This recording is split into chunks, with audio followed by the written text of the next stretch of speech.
I love a garden because it doesn't matter how tough it is outside your fence, you can come back and you can come back to an oasis, and it can give you a little bit of respite in what's going on outside your fence, and it's good for your head.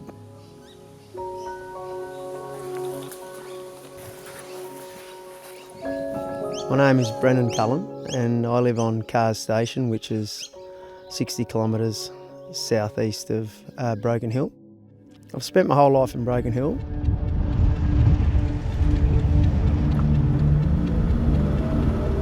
When you're doing your water runs, probably one of the things that really stands out is the amount of dust that's about.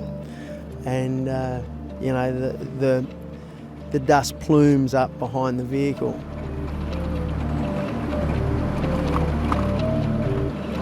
You spend a lot of time by yourself driving around, so you see a lot and you think a lot, probably too much time, and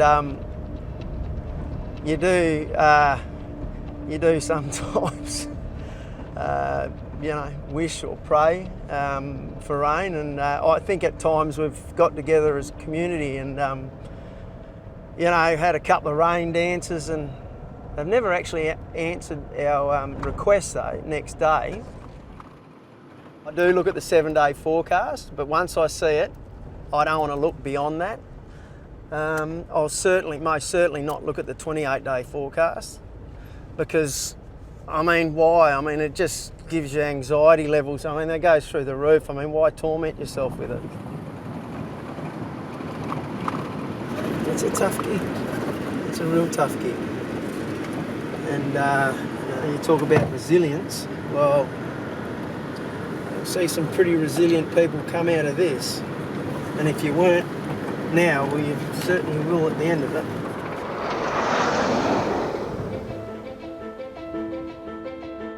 So what we'll do, we'll go out here past the wool shed. Yep. We'll go around the back. So I've been on cars for 2.5 years as a manager. 3 kids. Emma, who's just turned 18, and Darcy and Charlie, and they're twins, and they're 12. What we run here are the wilty pole sheep, and we've got about 4,500, 5,000 running around here at the moment. Yeah, it's about 60,000 hectares, about 150,000 acres. Policy is to destock when things get tough, and at this point of time things are quite tough. So you're constantly keeping an eye out on the condition of your animals. Most of New South Wales is in drought.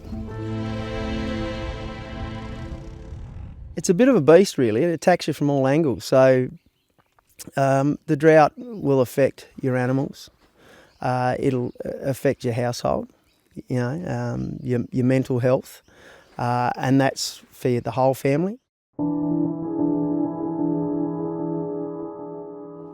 Droughts creep up on you, and before you know it, you're in it. This would be probably the longest dry period without rain. Generally in a drought you might get something, but this is just becoming ridiculous. I love taking photos of the good times, and it helps you recognise what it can be like. You can always look back at what it used to be like, and you know that it's just around the corner. So I keep those photos there so I can look at them and just reminisce on what it can be like.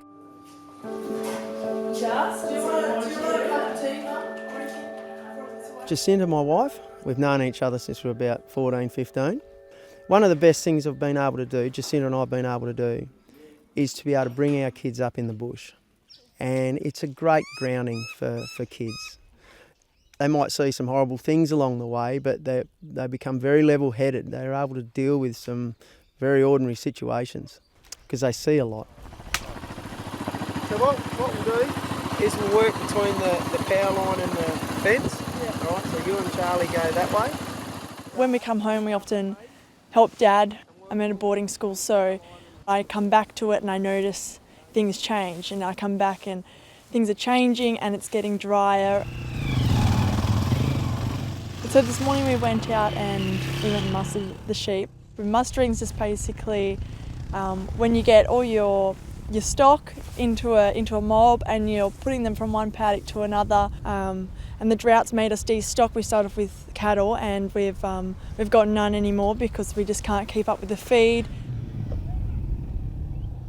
Last time I think I saw Dad have a proper break from any work was probably maybe 2 years ago. I think he had a pretty good break when it was really quite green. Maybe even a bit longer, maybe 3 years ago now. It was really nice to see him just kind of stop stressing as much. I think it's probably been a good 2 or 3 years since I've seen that.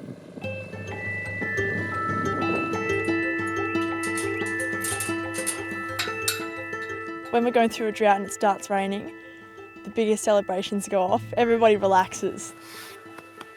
If we get an inch in a night or in a day, Dad comes out in the morning and he's like, it's time to do puff dooloons, and that's like a little pastry that he does, and he fries it and we just cut them open, and I haven't had them in years.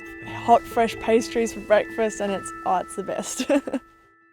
I'm 45 years of age, and what I've seen in that period, I've seen change. I feel it's hotter in summer, or maybe I'm just getting weaker, I don't know. It just seems to be a lot more drier periods. I mean, if anything's going to tip you over the edge in a business, will be a drought. And unfortunately, it's one of the main instigators of people leaving the land. So I've seen that before, I've experienced that.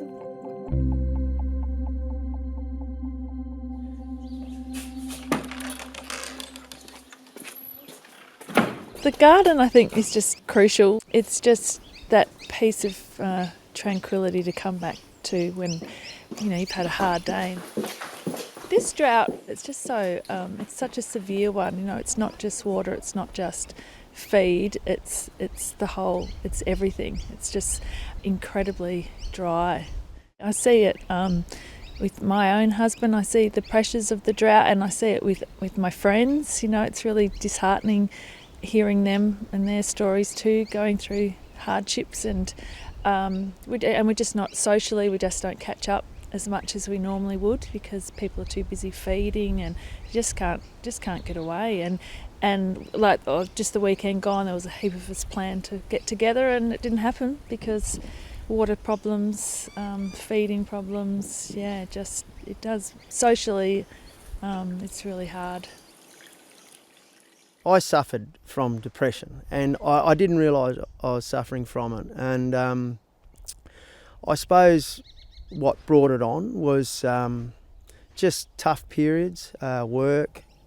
So I went into the Broken Hill Base Hospital and spoke to some people, and I was diagnosed with depression. And I spent the next 6 months on tablets, and I found ways and means of being able to recognise and understand the triggering points and what was setting me off. If you're tired and worn out for a long period of time, eventually there's every chance you're going to fall into a depressed state. Farmers like to stand on their own 2 feet, and they're very good at that. But unfortunately, they're in an environment where they're susceptible to the weather. Just listening to people in the district, most properties that I know of are down to their core breeding stock. Some have completely destocked. Some have been feeding for 12 months. If you're feeding for 12 months, you could quite easily blow $1 million in 12 months. And that's a figure that I've heard of, not just plucked out of the air. And there's people out there that would have spent more, some less. So it is a big drama. One bad drought can take that all away from you. It's not our fault that it doesn't rain. Come on. You're just kind of thinking, if we don't get any rain, and if you don't get more water, and the sun's just burning up the ground, what's going to survive?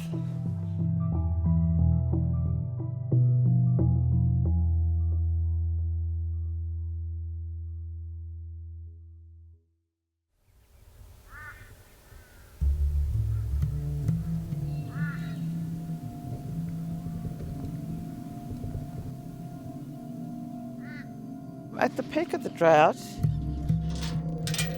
you sort of actually go into a bit of a zombie mode.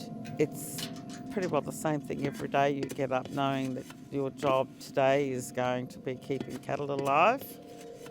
That's your number one concern, to keep your animals alive, basically. My name is Adma Sargood, and I live at Halton Station, which is situated halfway between Morleville and Charleville in outback Queensland. The majority of this country, it's called the Mulga lands.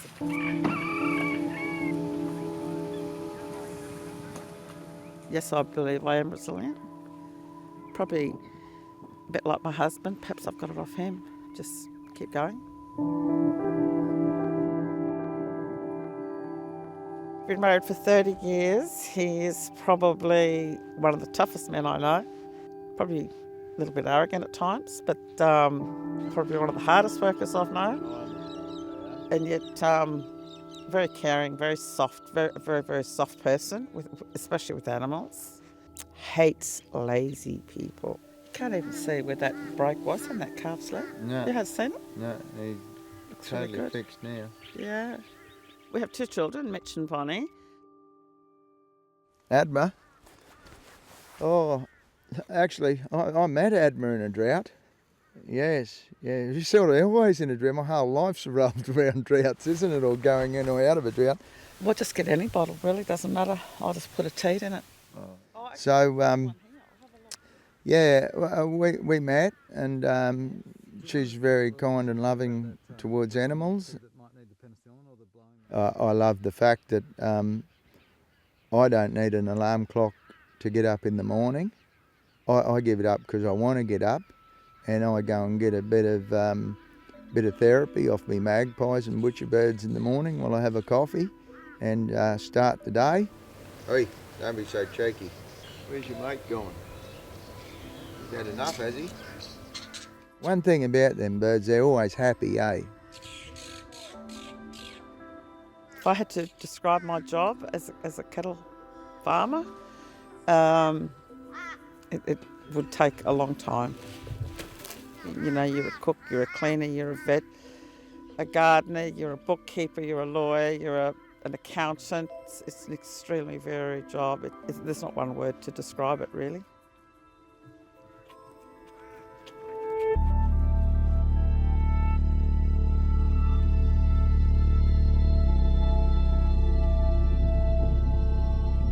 I think farmers everywhere always think the drought's going to break. There's a saying out here, every day's a day, one day closer to rain. But every now and then you do think, oh, you know, surely, when is it going to rain? I bought this place, it was sort of right in the peak of a drought. It was a bare as a badger's bum, you know. And Dad used to say, like, if you're going to buy a place, buy it in the middle of drought, and if everything's still alive, it's a good place, you know.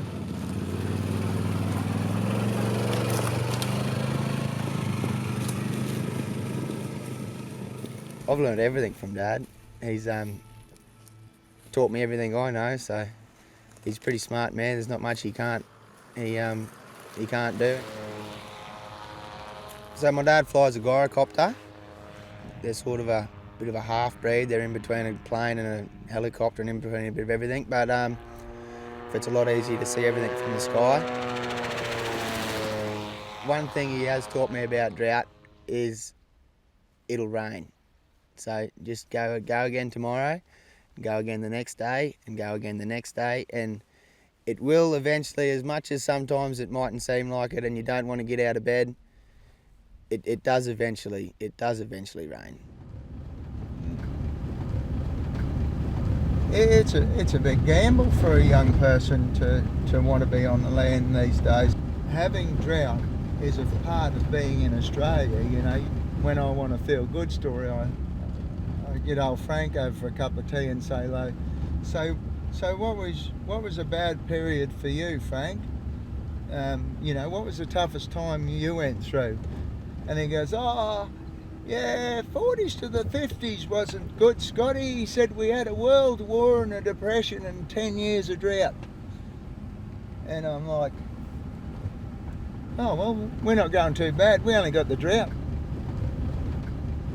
The peak of a drought is you don't have any limitations on your hours or your capabilities. You've got to have all full steam ahead, you know. You do what you've got to do to the best of your ability, and you can't have any regrets. You make a decision, you make the decision, you stick with it, good or bad, and you follow through and move on to the next step, and you just keep going and rolling with nature and rolling with the punches until eventually it'll give in.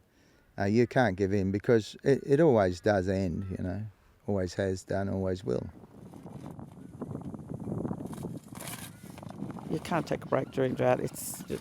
I don't know what else to say. You just can't. You're there to, if you take a break during drought, your animals suffer. So no, you can't take a break during drought.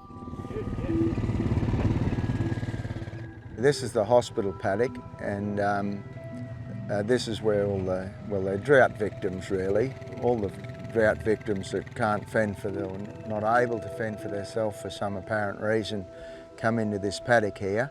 She was almost dead when she come here, mate, wasn't she? Yeah, she was terrible. These paddock has saved a lot of lives of a lot of animals, and we feed them a bit extra. Yeah, and that's Adma's project. This little one here was very badly bitten by dingoes. This is where all the lumps and bumps are in here. The thing that's sad about the drought is probably the calves, because that's something that affects me. I get all the calves. When it gets really bad drought, we do tend to wean our calves earlier to give the mothers a chance to live as well as the calves. And I guess perhaps it's a woman thing, you know, taking the calves off the mothers early, which is just a little bit sad. So drought for me is, 60, 80, 100 little baby calves every day to keep alive.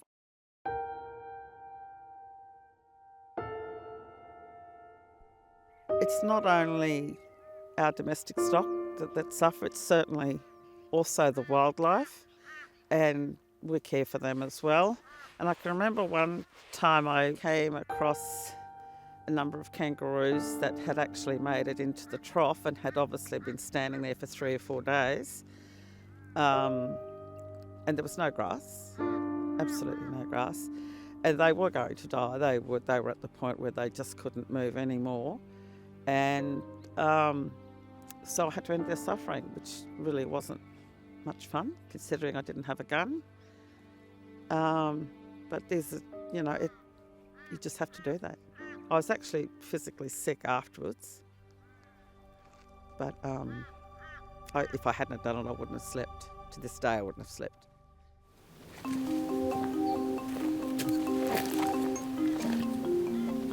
You can see that was just freshly broken like last week. You can see that, can't you?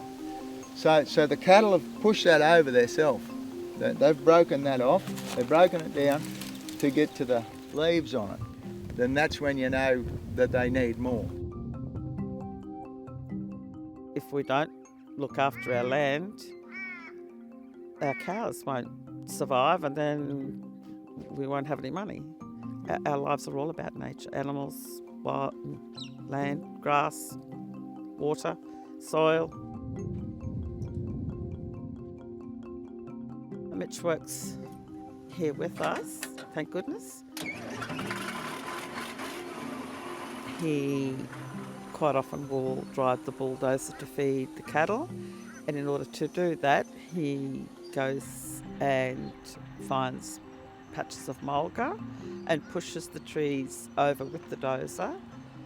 The roots are left in the ground so that the tree stays alive, and the cattle will eat the leaves on the trees that have been pushed over. And cattle can live on the mulga tree. It keeps cattle alive. The regulations on the clearing of mulga in this area have changed over the years. They've been tightened. So it has become increasingly difficult to manage mulga lands. I'm disappointed and annoyed, angry with the red tape that's being imposed on farmers and graziers, with the management of our mulga. It's just hard to understand how people in charge, in politics, make decisions that they must know in their own heart are wrong.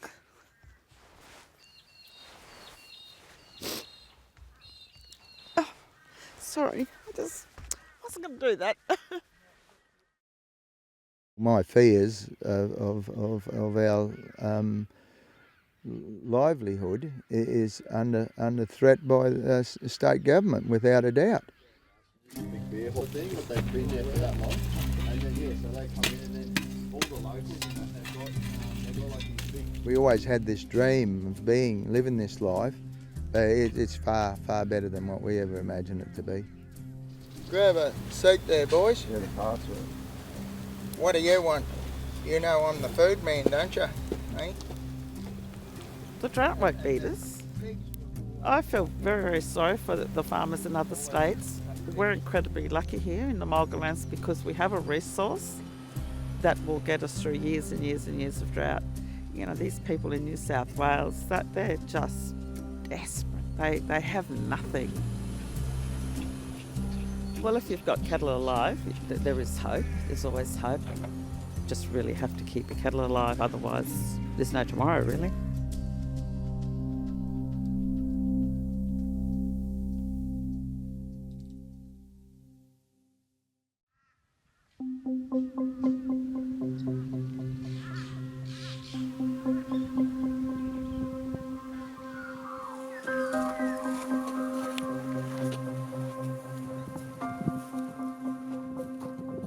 Some of my first memories as a child was probably my parents getting stressed out over this financial and just situations on the farm during the drought, like when I was a little tacker. So yeah, that was, I don't know, I was just kind of growing up around this sort of thing.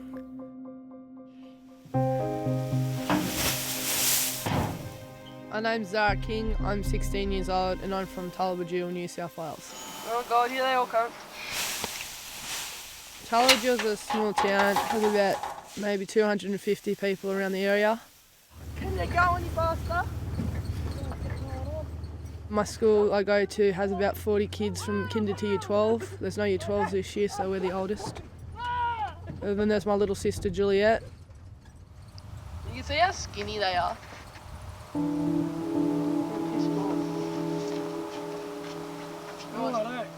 We own two properties. One's here at Tullibigeal and the other's at Lake Jelligo. On our properties we run sheep and cattle. Oh, them cattle locked over that gate there. I was about 11 years old when I got my first little camera. It was just one of those cheap little digital cameras. Now we're going to just wire up the gates because, yeah, we don't want another coincidence. I don't know, I love to start taking photos.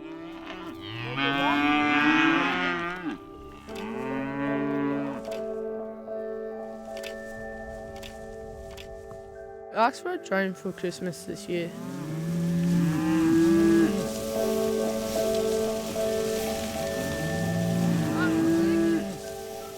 I think she has got a gift. I don't know where she gets it from. I can't draw a stick figure and neither can the dad.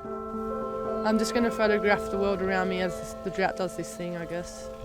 I find taking photos of animals and that easier because if you take a photo of a person, you need their permission. If you take a photo of an animal, it's like you could just get their natural look in that.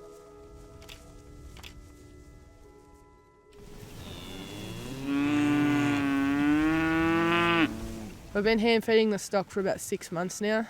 People see the green, they go, oh, that's not a drought. It's like, do you think animals can pick little bits of grass like that long off? No, they can't. There's nothing in there's no nutrients or anything in the grass and that, so that's why we've got to feed them hay.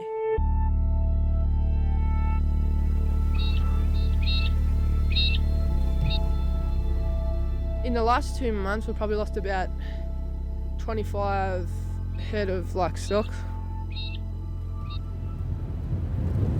you just do everything what you possibly can to keep them alive. Just because you feel guilty. It's not, you got to help them. It's just, you feel guilty when you've lost it because you feel like you could have done more, but in reality you couldn't, I guess.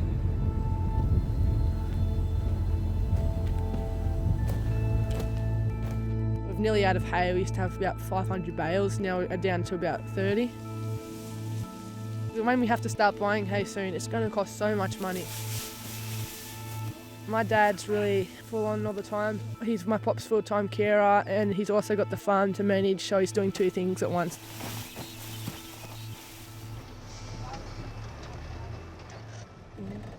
I'd have seen known now what known then what I know now, I'd have cashed the lot in and sat in the fence. Too late now, you've made the decision, you just got to keep going. Anyway, a lot better off than a lot of people, I suppose, eh? Had a call and we've just been told one of our cows gotten stuck in the channel. It's gone to get a drink and it's been too weak to pull itself out. It's just got stuck in the clay under the water. I'll just go and grab another sling.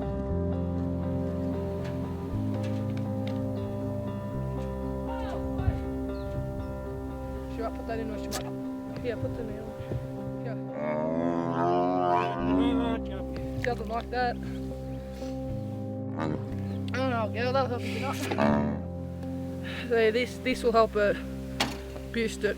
This will help boost the system, get it up and going again. Come check her again tomorrow. Oh shit, look dry.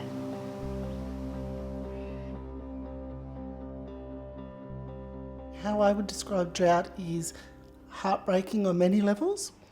Good morning. We've got some cloud through coastal regions in the east and the southeast of the country, but most 2-minute showers or no showers. We've got a broad high pressure system. We have drinking water that we get in from town. I take the washing into town. Like, you know, this is my house, this is my home, but I can't even do my own washing here. Where are you going? I'm gonna get the milk for the car. From where? From the shed. Oh, right.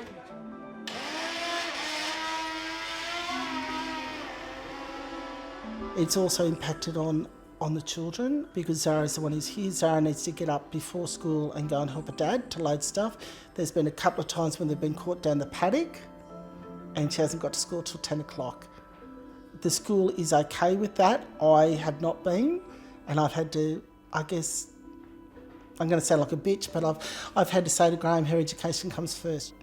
I see the children taking on responsibilities or taking on anxieties and fears. I wish they didn't. But I guess that's reality of the life that we live. They can have a potty calf 1 minute and then the next minute they're coming into me crying because it's died overnight.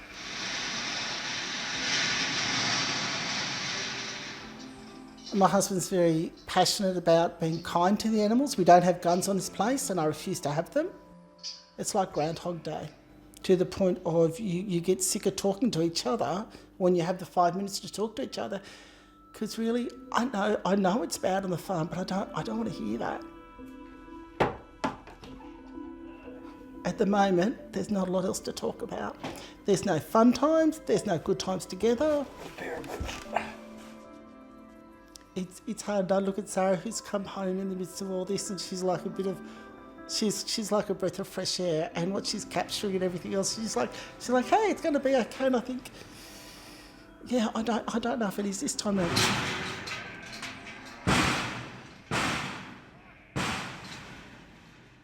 He just works himself to the bone. I think at times.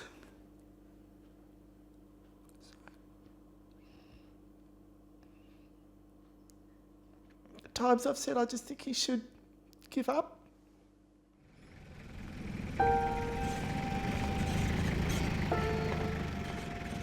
You can't hear cars or anything, no traffic. I just love it out here. I'd be so sad if we would ever lose this place. When it rains, or when it storms more like it, it's really nice to smell a storm coming in. It's this real earthy smell. It's really nice and it really calms you down, I guess. I love the smell of it. I haven't smelled it in a while, I guess. Across the entire region today, areas of fog and frost about earlier, mostly sunny afternoon and light winds forecast. It's kind of upsetting when you're watching the weather and stuff and they see, like you see rain in Sydney and that, and they're like, yeah, it's going to be really nice, rainy, sunny day today and tomorrow it'll be raining, but hopefully that won't last long. Like, I don't find that people, they just don't have no idea. I'll get some more. If the animal's on the ground, they can't get back up. Chances are, 9 times out of 10, they'll probably pass away. But yeah, sometimes we've saved a fair few. Unfortunately, the cow we pulled out of the river last night, it had died. Yeah, did everything we could for him, but yeah, she was dead this morning when we come. I've seen probably about 3 or 4 droughts in my 50 years. I've just seen the impact, and I don't want my girls to think that this is all there is.